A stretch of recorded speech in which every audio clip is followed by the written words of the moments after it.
Jaya Radha Madhava Kunja Bihari.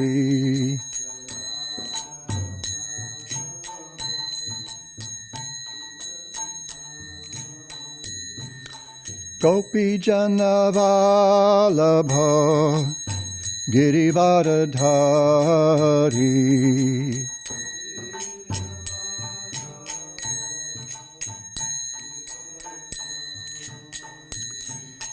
Gopi Jana Vallabha Girivardhari.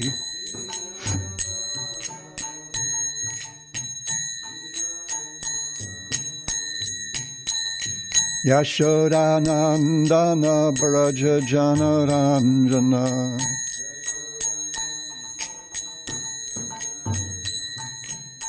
Yashodanandana Braja Janaranjana.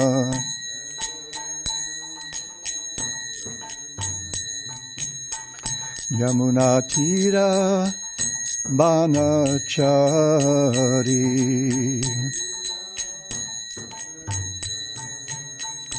Yamuna Tiravana Chari.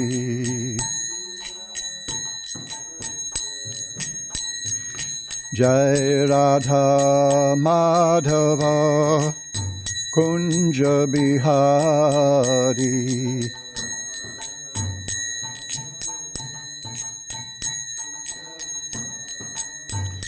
Jaya Radha Madhava Kunja Bihari.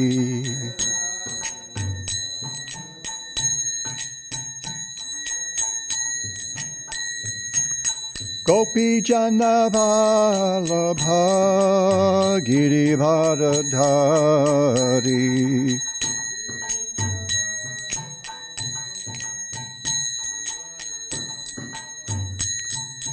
Gopi Jana Vallabha Girivardhari.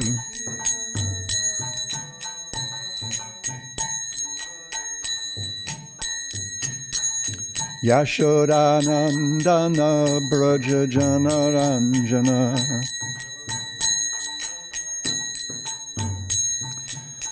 Yashodanandana Braja Janaranjana. Yashodanandana Braja Janaranjana.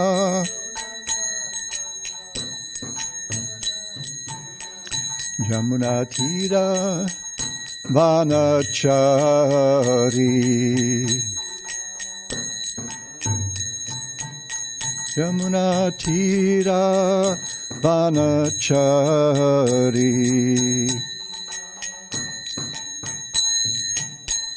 Jaya Radha Madhava Kunja Bihari.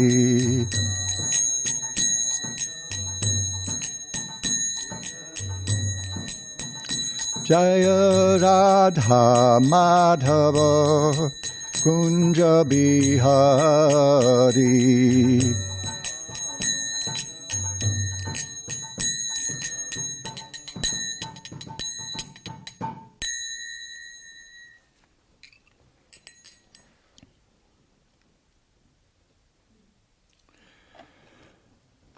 Thank you. Om Namo Bhagavate Vasudevaya. Om Namo Bhagavate Vasudevaya. Om Namo Bhagavate Vasudevaya.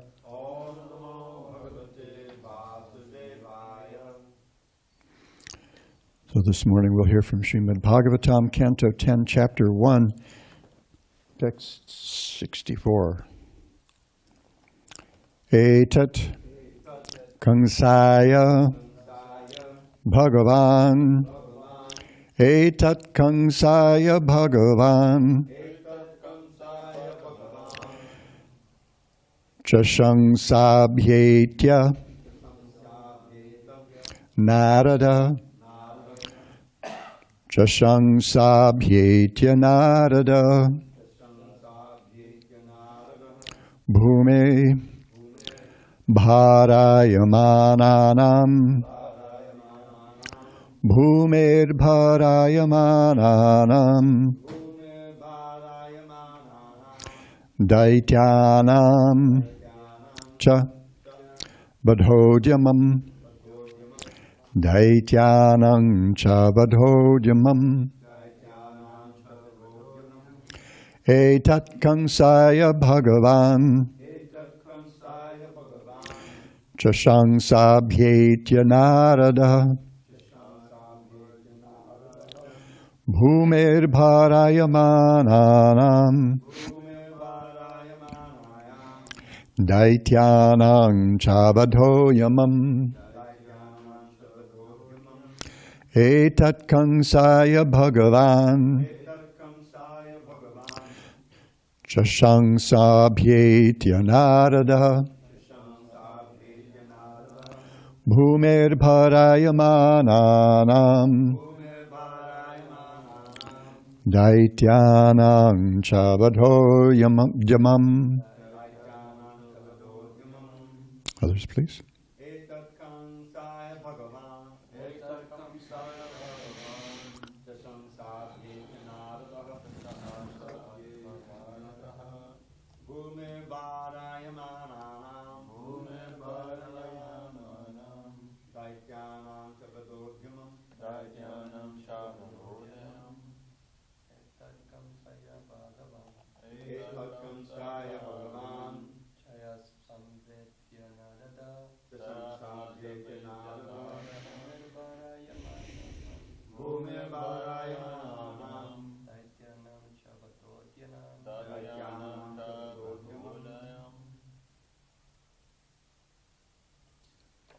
Anyone else?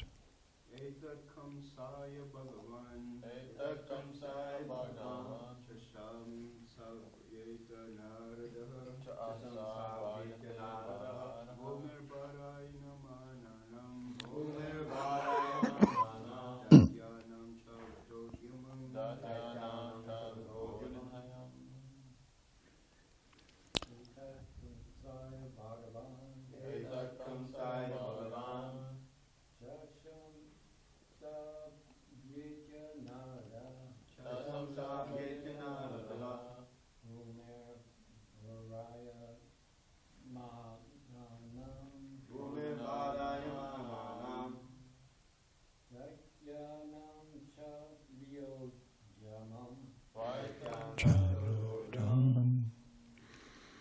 Anyone online? Etat Kaṁsaya Bhagavan Chashangsabhyetya Nārada Bhumer Bharayamananam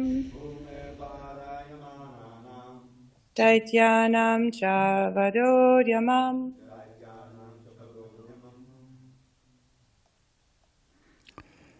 Word to word. Etat. All these words about the Yadu family and Vrishni family. Kaṁsaya, unto King Kaṁsa. Bhagavan, the most powerful representative of the Supreme Personality of Godhead. Shashaṁsa, informed Kaṁsa, who was in doubt. Abhaya, after approaching him. Nārada, the great sage Nārada. Bhumi, on the surface of the earth. Bharayamananam, of those who were a burden. Daityanam cha, and of the demons. Vadhya udyamam, the endeavor to kill. Translation and purport by His Divine Grace, A.C. Bhaktivedanta Swami Prabhupada. Once the great saint Nārada approached Kaṁsa and informed him of how the demoniac persons who were a great burden on the earth were going to be killed. Thus, Kaṁsa was placed into great fear and doubt. Responsively, please. Once the great saint Nārada approached Kaṁsa and informed him of how the demoniac persons who were a great burden on the earth were going to be killed. Thus Kaṁsa was placed into great fear and doubt. Srila Prabhupada's purport. It has already been discussed that Mother Earth implored Lord Brahma to give her relief from the distress created by the burdensome demons, and that Lord Brahma informed her that Lord Kṛṣṇa himself was going to appear. Krishna says in the Bhagavad Gita, Paritranaya sadhunam vinashaya chadushkratam dharma sangstapanarthaya sangbhavami yuge yuge. Whenever there is a burden created by demons, and whenever the innocent devotees are distressed by demoniac rulers, the Lord appears in due course of time to kill the demons with the assistance of His real representatives, who are technically called demigods. In the Upanishads, it is stated that the demigods are different parts of the Supreme Personality of Godhead. As it is the duty of the parts of the body to serve the whole, it is the duty of Kṛṣṇa's devotees to serve Kṛṣṇa as he wants.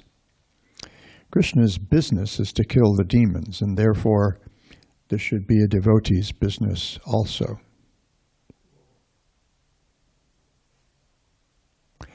Because the people of Kali Yuga are fallen, however, Sri Chaitanya Mahaprabhu, out of kindness for them, did not bring any weapon to kill them. Rather, by spreading Kṛṣṇa consciousness, love of Kṛṣṇa, he wanted to kill their nefarious demoniac activities. This is the purpose of the Kṛṣṇa consciousness movement. Unless the demoniac activities on the surface of the world are diminished or vanquished, no one can be happy. The program for the conditioned soul is fully described in the Bhagavad Gita, and one simply has to follow these instructions to become happy. Sri Chaitanya Mahaprabhu has therefore prescribed Hare Nama, Hare Nama, Hare Nama Eva Kevalam, Kalau Nastyeva, Nastyeva, Nastyeva, Gatiran Yata. Let people chant the Hare Kṛṣṇa mantra constantly. Then their demoniac tendencies will be killed, and they will become first-class devotees, happy in this life and in the next.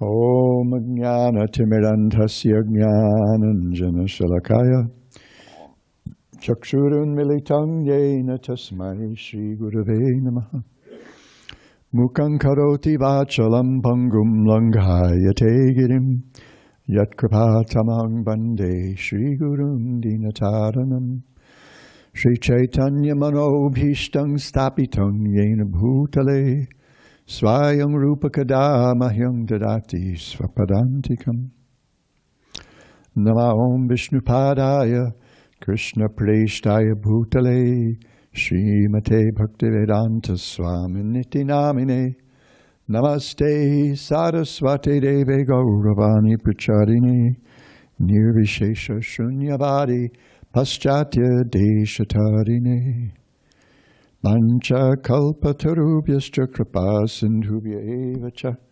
Patitanam Pavanebhyo Vaishnavebhyo Namo Namaha.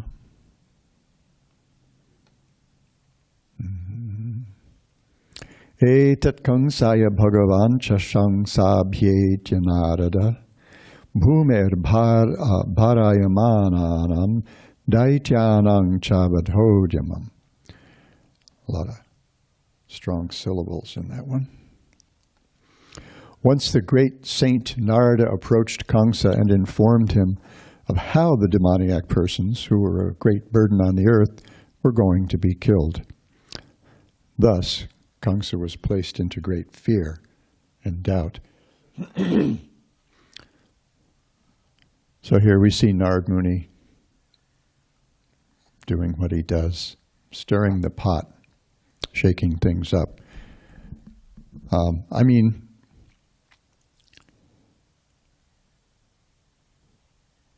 Vasudeva had just gone through this big argument, presenting this big argument to Kaṁsa, trying to conciliate him, create doubt in his own mind, and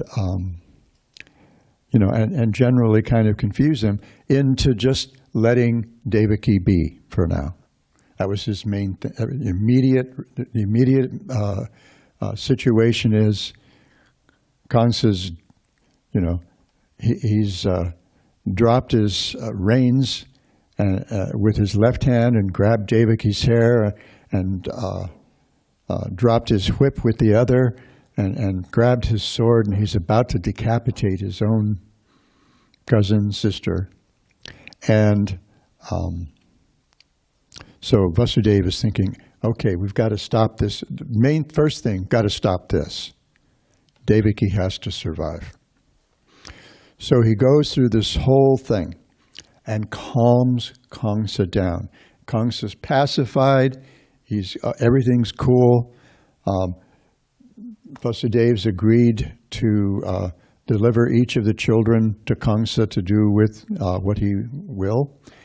And so Kaṁsa's cool. And then here comes Narada Muni to freak him the heck out. And so what he's telling him, this verse works very closely with the previous verses. And this is where Shukadeva is telling King Parikshit how this is going to unfold. So we go back to yesterday's verses.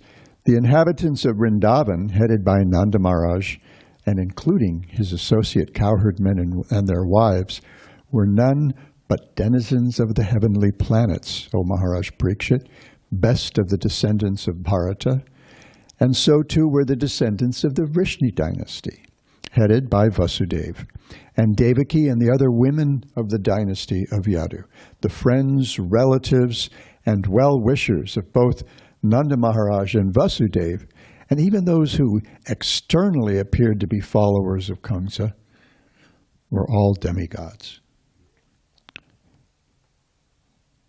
So, although it's not explicitly expressed in this verse, that's what Narada is now telling Kaṁsa. And in his commentary on this verse, Srila Vishwanath Chakravarti Thakur has a long prose passage, and this is the translation. Coming from Svarga to a grove in Mathura, Nārada sent a messenger to Kaṁsa. The messenger told him of Narada's arrival. Hearing of his arrival, the lotus-eyed Kaṁsa quickly came out of his city. Now, Jiva Goswami explains Kaṁsa's described as lotus-eyed because his eyes were bugging out. He was freaking out. Oh my God, Narada Muni has come to see me. He saw Narada shining like the sun, with no impurities, blazing with effulgence. He welcomed and worshipped Narada properly and offered him a pure seat. Narada sat on the seat and spoke to Ugrasena's son, who was full of anger. You have worshipped me according to the rules. Please hear and understand my words. On the order of the Devatas, I went to huge Meru, friend of the sun. With my Veena, I came to the peak of Meru where the Devatas assembled, and I heard the Devatas discussing about a very cruel method of killing you and your associates. So everything seemed to be peaceful, seemed like things were just going to settle down. Nārada saw that and said, "Nope, not happening." And Vishwanath Chakravarti Thakur explains that in his commentary on yesterday's verses. He says, in order to derive personal joy by seeing his Lord, in order to give joy to the devatas, by provoking Kaṁsa to violence against the devotees, to cause the Lord to appear, in order to accomplish the slaying of Kaṁsa for his violence to the devotees, in order to shower himself in the intense devotion of Vasudeva and Devaki and get their blessings by delivering to them a confirmation of the Lord's appearance, in order to increase their eagerness to see the Lord and drown them in an ocean of bliss by cutting down their doubts of whether the Lord would really appear, in order to please Devaki and Vasudeva by making them blissful even in those circumstances of suffering, and in order to make Kaṁsa favorable to himself by presenting false friendship, Narada Muni came and spoke confidential words to Kaṁsa in these two verses. So he has this whole complex of purposes in doing this. And what they all add up to, well, besides scoring points with Vasudeva and Devaki, and actually bringing about his own personal pleasure by facilitating the Lord's appearance, he went to Kaṁsa and said, no, you don't get it. This is going to happen, and you got to nip this in the bud now. In other words, rather than prolonging things, he said, let's make it happen now. And his purpose is simply to bring to a head the situation, to hasten the appearance of the Lord. By doing so, give pleasure to Vasudeva and Devaki, because they might be they might have been entertaining some doubts about whether is this really going to work out.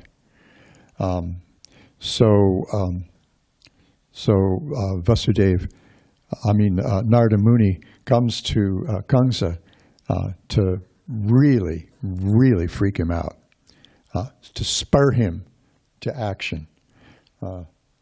Don't be complacent. Don't think everything is going to be okay.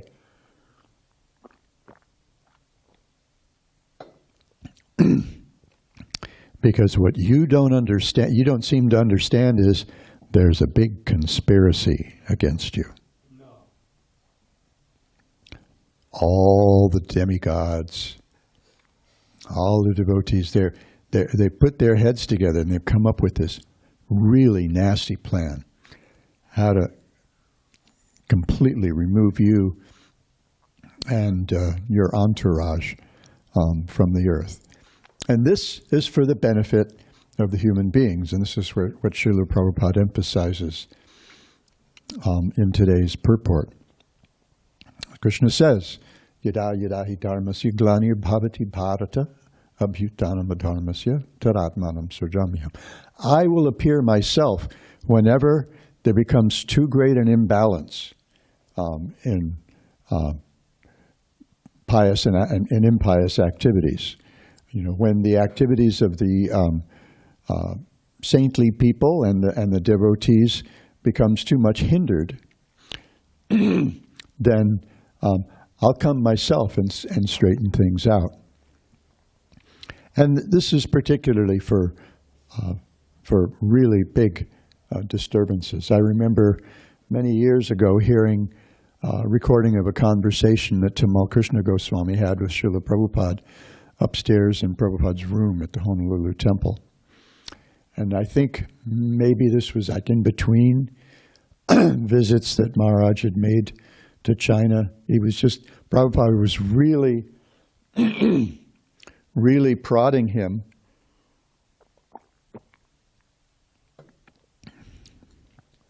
to go to China and get something going on.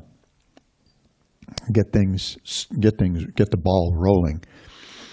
And in the course of the conversation, Tamal Kṛṣṇa Maharaj brought up some comments that Prabhupada made in one of those walks in Vrindavan after Gaur Purnima in 1974, became known as the Varnashram talks. And in one of those talks, Srila Prabhupada said that we will go door to door and we will ask whoever answers the door, do you accept Krishna as the Supreme Personality of Godhead? No? Pow! Pow! Something, I don't remember if that's exactly how he put it. So Tamal Kṛṣṇa Maharaj asked him about that. And Srila Prabhupada says no, just what he, and he says just what he said in this purport. He says, for the masses of people, for the innocent people, we should be merciful, we should be kind.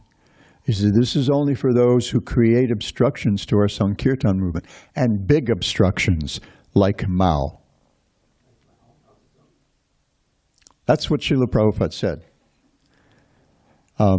So Srila Prabhupada wasn't inclined to be very merciful to Mao Zedong, but he wanted it, he made it really clear that no, our business isn't going to be going around like stormtroopers, having like some sort of transcendental Kristallnacht or something like that. But our real campaign is to share the Sankirtan movement with everyone. Everyone is suffering. What is the root cause of our suffering?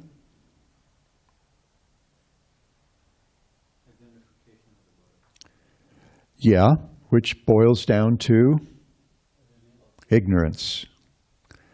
The root cause of our suffering is ignorance. Ignorance of who we are, our real nature, our relationship with the world, and with the absolute truth.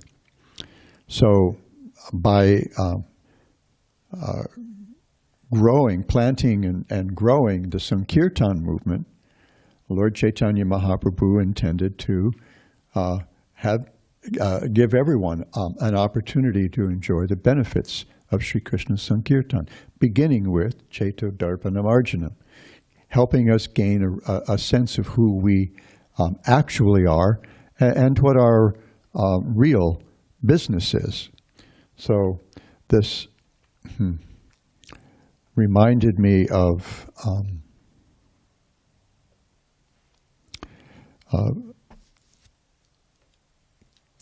Lord Chaitanya Mahaprabhu's instructions in the 9th chapter. How far do I want to back up?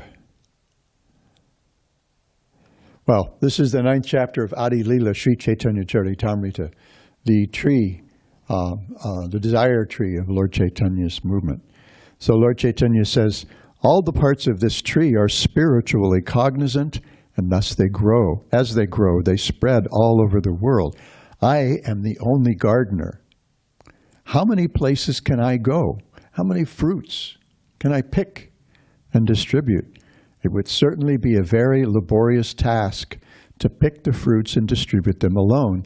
And still, I suspect that some would receive them and others would not. Therefore, I order every man within this universe to accept this Krishna consciousness movement and distribute it everywhere. I'm the only gardener. Ekala Malikara. He says, if I do not distribute these fruits, what shall I do with them? How many fruits can I alone eat? The transcendental desire of the Supreme Personality of Godhead. By the transcendental desire of the Supreme Personality of Godhead, water has been sprinkled all over the tree, and thus there are innumerable fruits of love of Godhead. Distribute this Krishna consciousness movement all over the world. Let people eat these fruits and ultimately become free from old age of death and death. If the fruits are distributed all over the world, my reputation as a pious man will be known everywhere, and thus people will glorify my name with great pleasure. And then he says, Bharata Bhumite hoila manushya janmajar janmasarta korikar pararupakar. So anyone who's taken birth in as a human being in the land of India should make his life successful and work for the benefit of all other people. And he makes a couple of points that I want to touch on in his purport. He says human life is especially meant for God realization, as stated in the Vedanta Sutra, Atato Brahma Jigyasa. Anyone who takes birth in the land of India, Bharatvarsha, has the special privilege of being able to take advantage of the instruction and guidance of the Vedic civilization.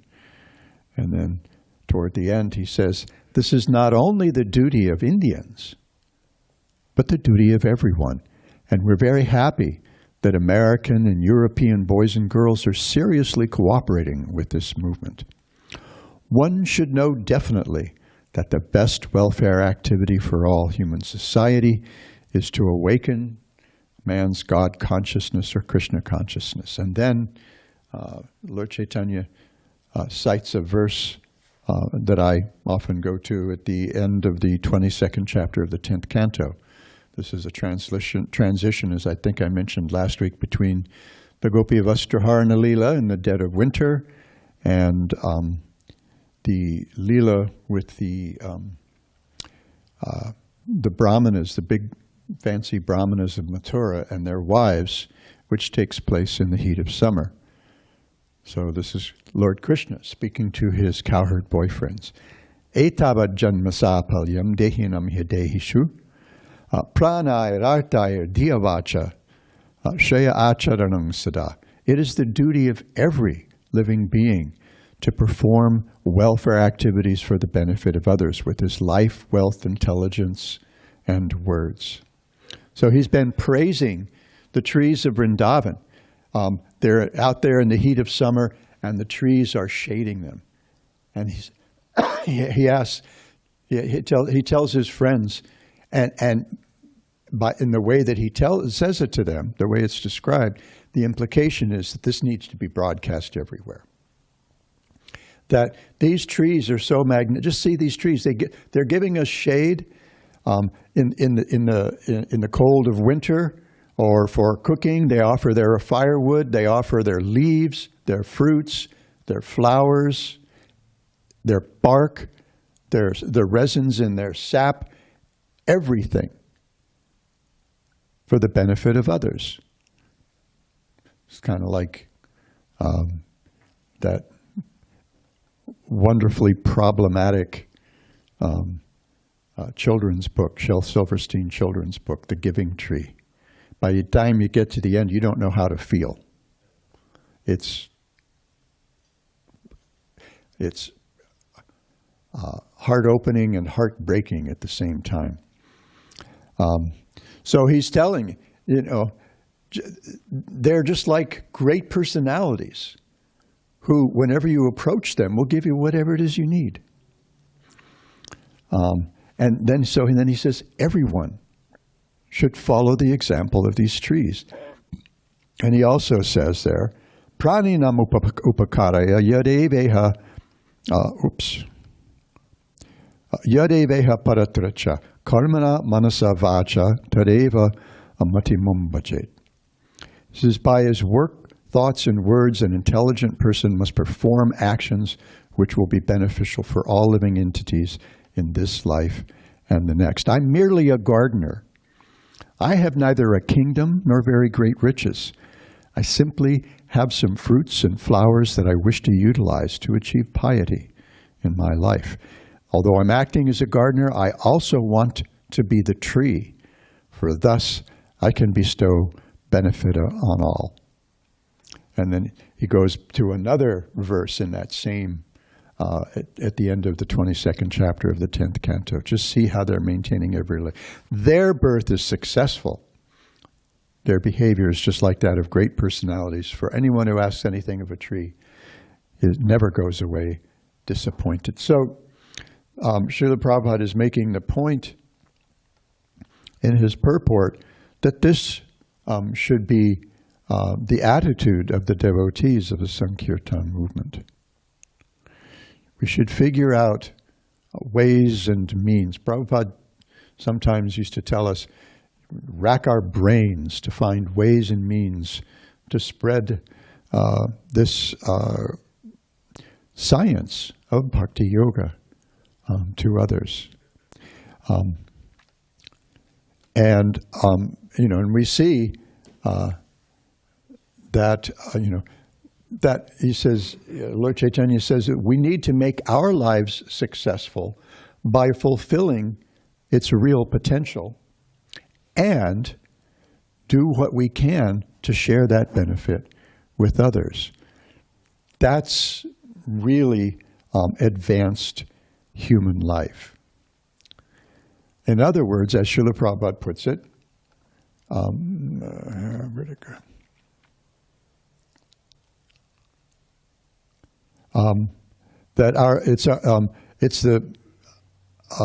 It's the duty of the parts of the body to serve the whole.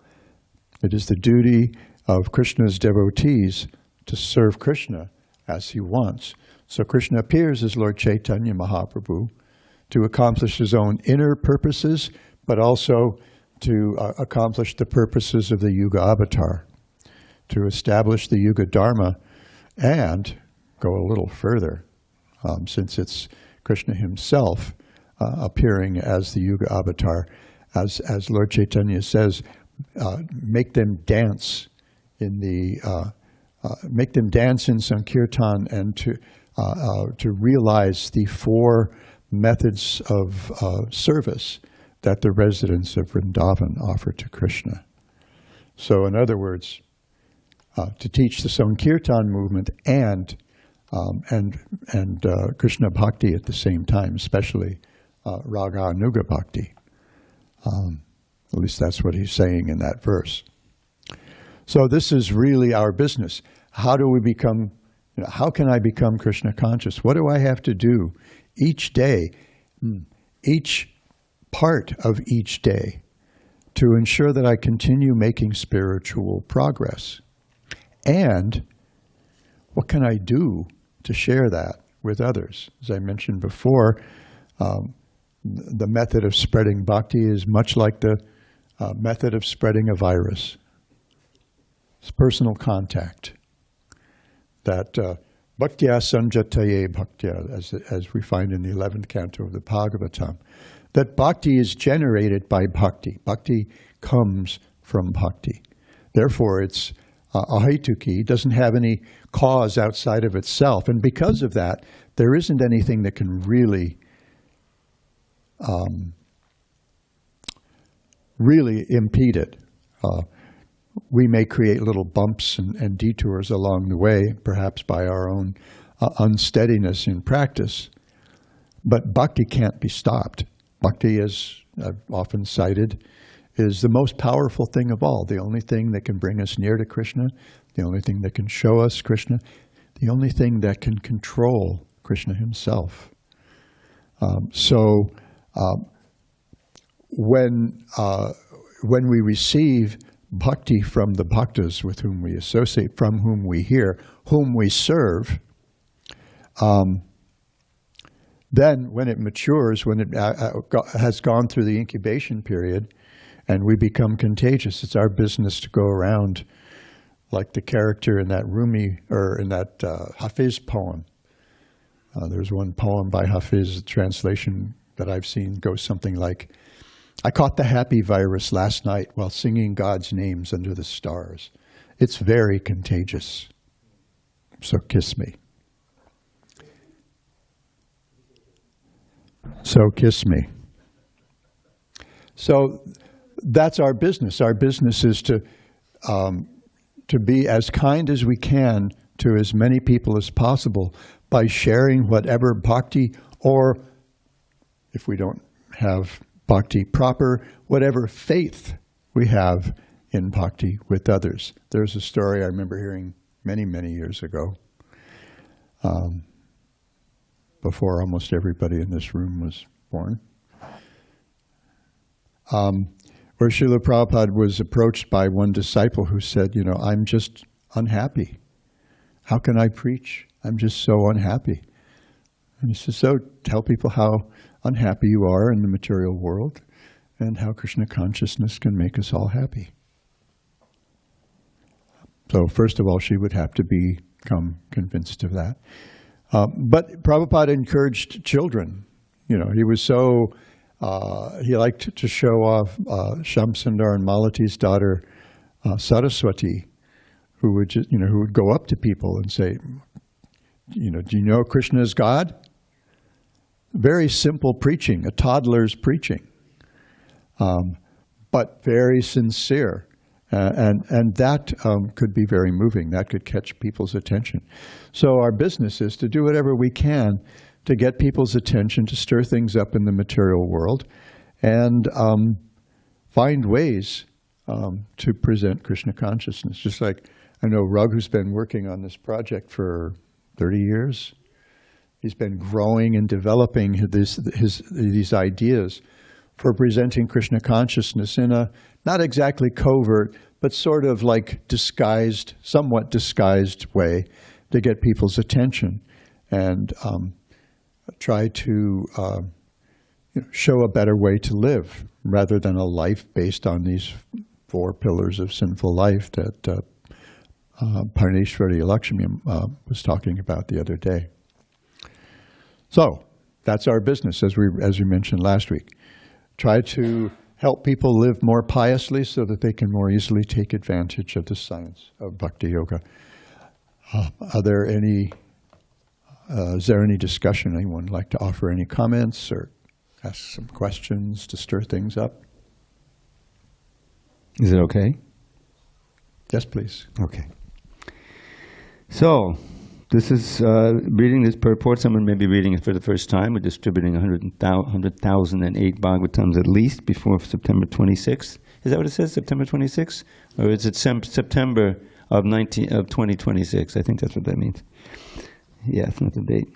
Okay, it says here, Krishna's business is to kill the demons, and therefore this should be the devotee's business also. Oh my God.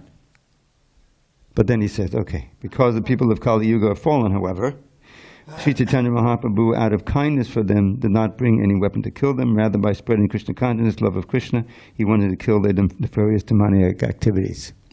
But how about when we read, here, sorry. In this is passage, Nārada Muni trying to stir things up here. Yeah, exactly. 7th canto, which is already, they're going to come across the 7th canto before they read this 10th canto. And whenever there are references to the avatars, religious principles are established, and demons who are against Krishna are killed. The Krishna consciousness movement is spreading all over the world with 2 aims: to establish Krishna as the Supreme Personality of Godhead, and to kill all the pretenders who falsely present themselves as avatars. Now, of course, you want to read, and it goes on. The preachers of the Krishna consciousness movement must carry this conviction very carefully within their hearts and kill the demons who, in many tactful ways, vilify the Supreme Personality of Godhead. If we take shelter of Nrsingadev and Prahlad Maharaj, it will be easier to kill the demons who are against Krishna and to thus re-establish Krishna's supremacy. Krishna's true Bhagavan Swayam. So what about that? Do you think we should have at least a footnote or something? Like Mao. Oh, let's footnote. How about just quoting from Prabhupada's teachings of Queen Kunti, where he deals with this directly. I'm sorry. We can find all these little things and out of context and make a religion out of them. I'm just worried that someone who reads, one of these 100,008 persons who read their Bhagavatam will eventually get to the 7th canto and read this. But here in the teaching of Queen Kunti, Prabhupada says, he talks about how Krishna is coming to Parachanaya Sadhanam, being Diskutam. Of the 2 engagements, his killing of the demons was his major occupation. If we examine how much time he devoted to killing and how much time he devoted to protecting, we shall find that he devoted more time to killing. Similarly, those who are Krishna conscious should also kill. Not by weapons, but by logic, by reasoning, and by education. If one is a demon, we can use logic and arguments to kill his demonic propensities and turn him into a devotee, a saintly person. Especially in present age, Kali Yuga, people are already poverty-stricken, and physical killing is too much for them. They should be killed by argument, reasoning, and scientific spiritual understanding.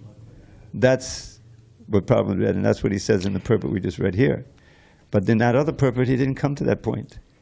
So I we read Srimad Bhagavatam. It's best, although wherever you stick your spoon in a bowl of sugar, you're going to get something sweet.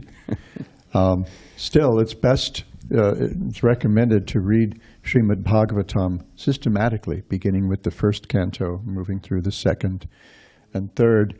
By the time you get to the seventh canto, you have a broader perspective, so that when you come across those startling passages, you understand them in the context of the broader Krishna consciousness movement.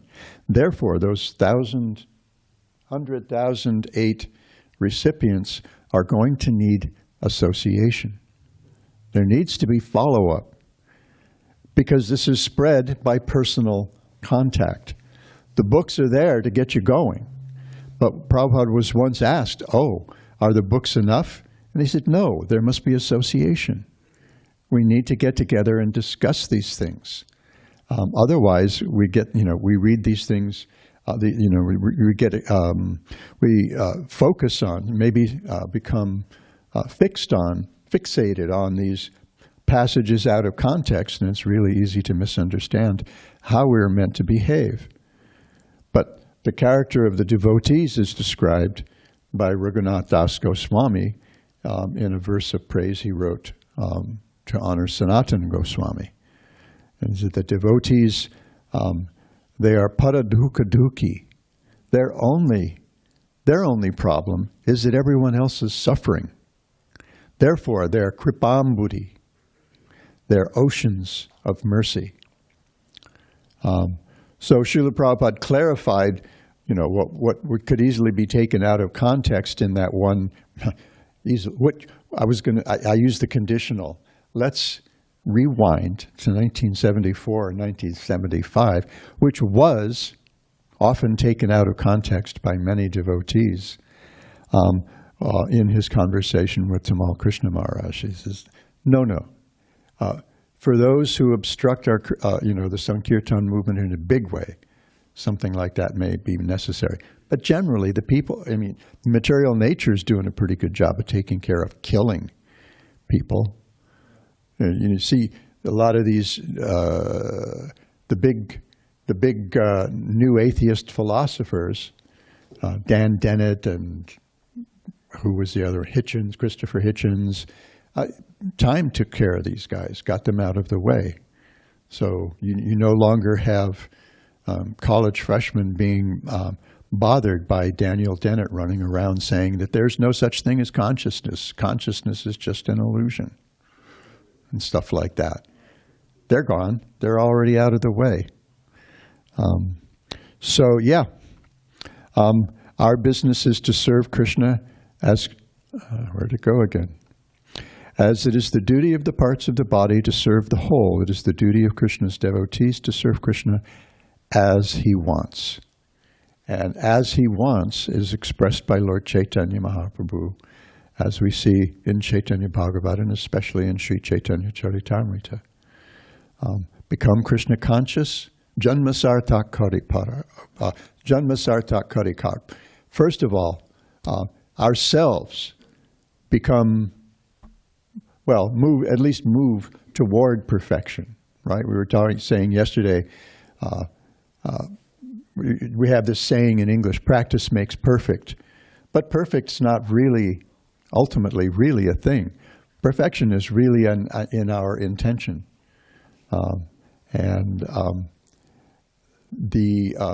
Prema itself is always growing and there are different stages, even in prema.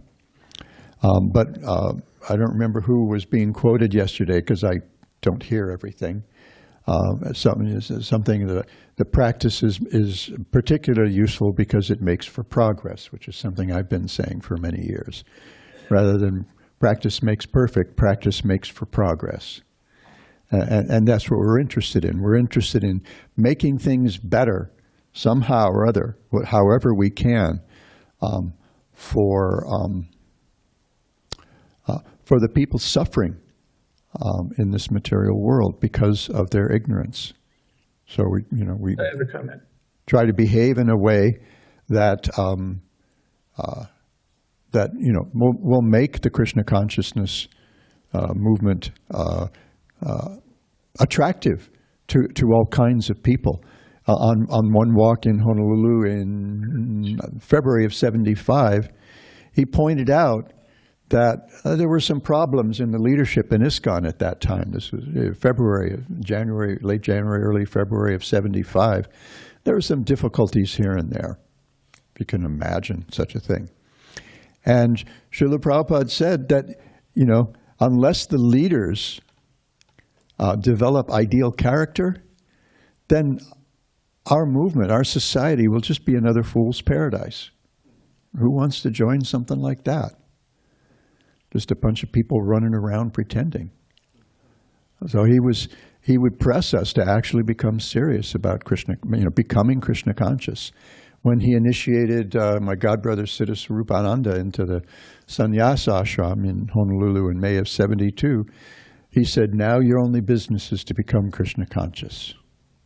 And by implication, help others become Krishna conscious as well.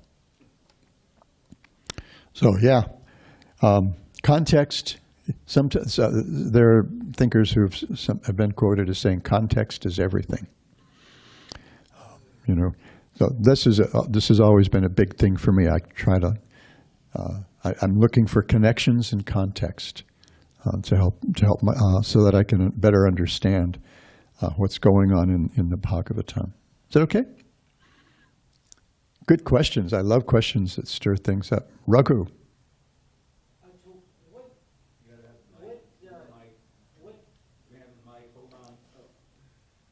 Just now coming. The mic is just now coming. Pranams to you, Maharaj. Thank you for the recognition. This recognition from the devotees is very important. That is Kṛṣṇa clarifying to us when the devotees speak and give their appreciation. How much was... it seems to me, having spent some time with different Gaudiya Mat Sanghas and with Prabhupada, that Prabhupada seemed to have had a level of priority for specifically government and governance, and in a mass application, that and his movement specifically, Prabhupada's movement, Lord Chaitanya's movement, as in playing roles in government, for example, with Tulsi. What's the context you would give to that as a priority of Prabhupada's? What's the context I would give to that as a priority of Srila Prabhupada's? Well, the context is everyone's suffering, and that the leaders are responsible for that suffering. We see that in the 4th canto. Everyone was suffering because Vena was grifting, right? It was all about him. He made the government all about him rather than all about his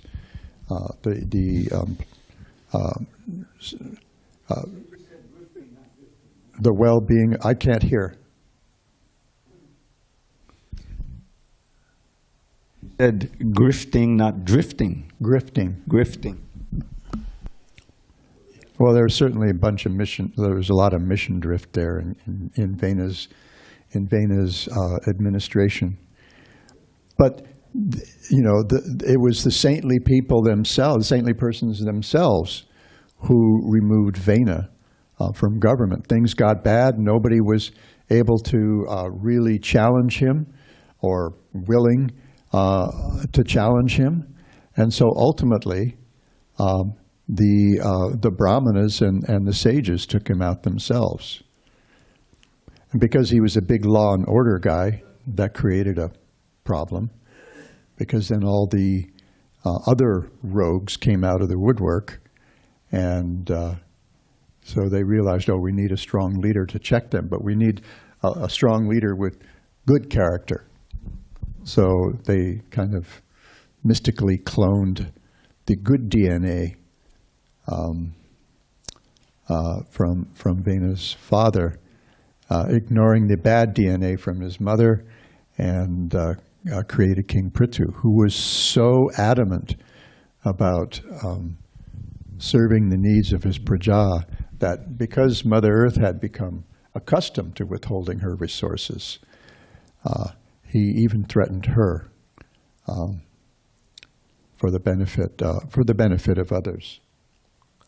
So, yad yad acharati shreshtam tatareve taro janaha. Whatever prominent people do, other people will follow as an example. We see that, don't we? You know, we see leaders acting like rogues, and everyone just, you know, a lot of angry, frustrated, unhappy people are encouraged by that, and they go out and do crazy things. So, you know, if we want, and this isn't something that's completely unknown to me, because I took part in an effort back in 1976 to do just that. I was induced by Siddha Swarupananda to move from the Big Island to Maui to become like kind of part of the staff for a third political party that we actually got on the ballot back then, Independence for Godly Government. So the idea was, behind that party was, and Srila Prabhupada, same year, there was another effort led by Rupanuga, the In God We Trust party. Ultimately, Prabhupada pulled the plug on that because devotees had a tendency to get too much into the politics kind of stuff and lose the thread that whole thing is actually meant for getting attention and spreading Krishna consciousness. So if you get really caught up in competing to win a particular office at any cost, then you might become distracted from the effort to actually become Krishna conscious. So that's the context that I see. Yad yadacharati shreshtas tatarevi tarojana. So, we wanted to, the idea was to try to create a class of leaders who were actually exemplary in their character.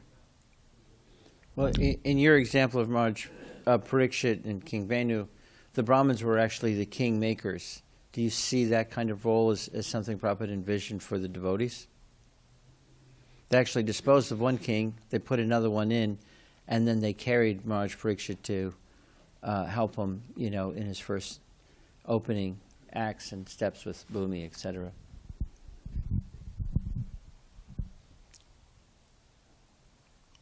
Did he intend that the devotees become kingmakers?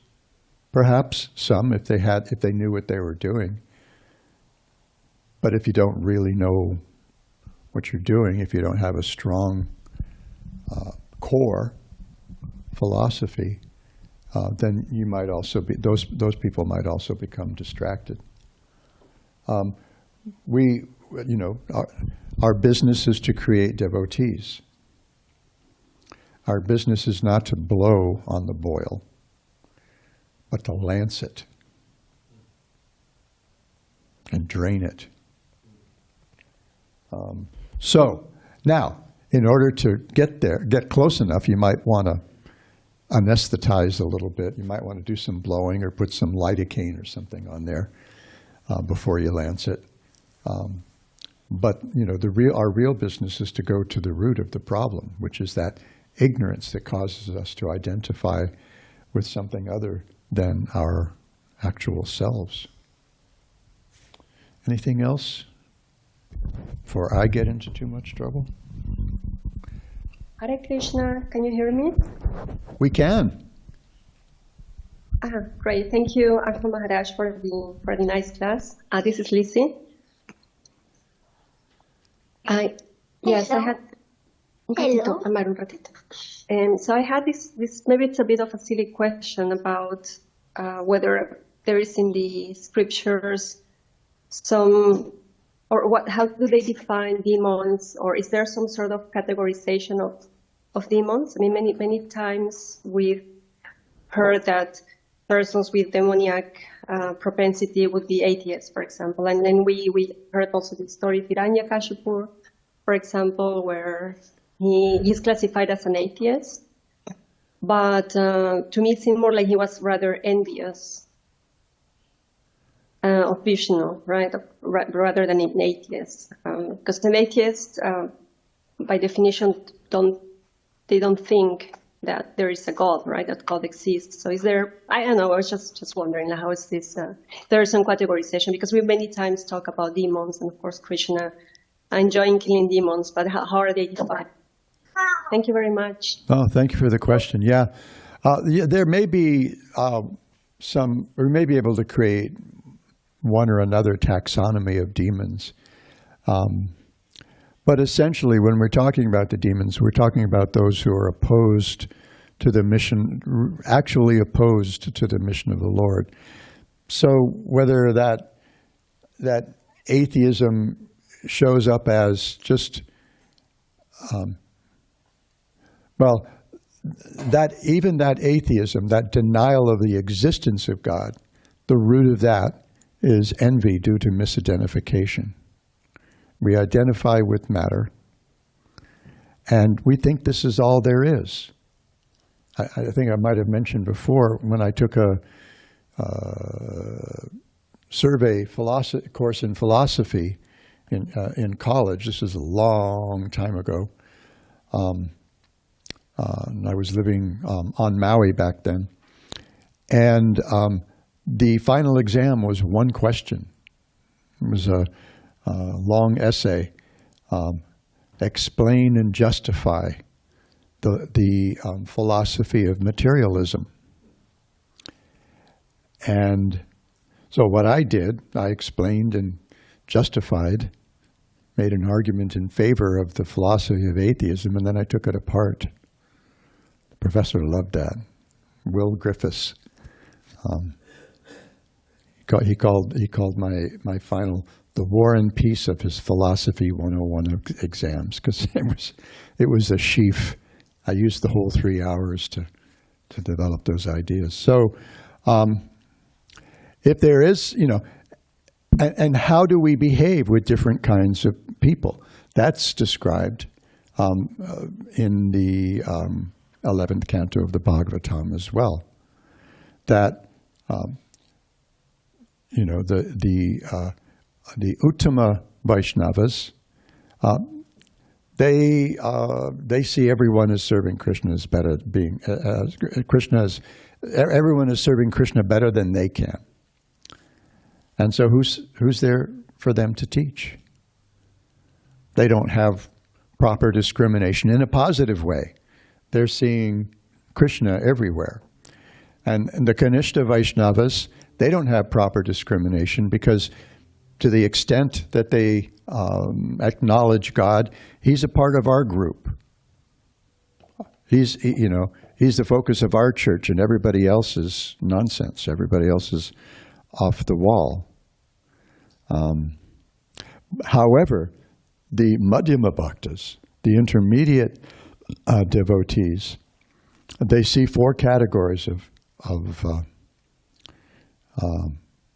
personalities. They see God, they see God's devotees, they see those who are innocent, those who haven't had the opportunity to receive bhakti yet, and those who are actually inimical. And they behave differently. They show proper discrimination by behaving differently with those different classes of people. They love God, they make friends with the devotees, they're compassionate, they're kind to the innocent, they share whatever faith they have in bhakti with them. And for those who are actually inimical, upeksha, they neglect them, don't have time for them. Because if you get into an argument, you're just going to feed their You know, it's like feeding milk to a snake, increases the venom. Is that okay? It's a start, I think. It's a really big question. Thank you so much, Ashram Maharaj. Hare Krishna. All right, thank you. Hare Krishna. And I think this is a good note to end on. Grantaraja Srimad Bhagavatam ki jai, Gauda Bhakta Vrinda ki jai. Pancha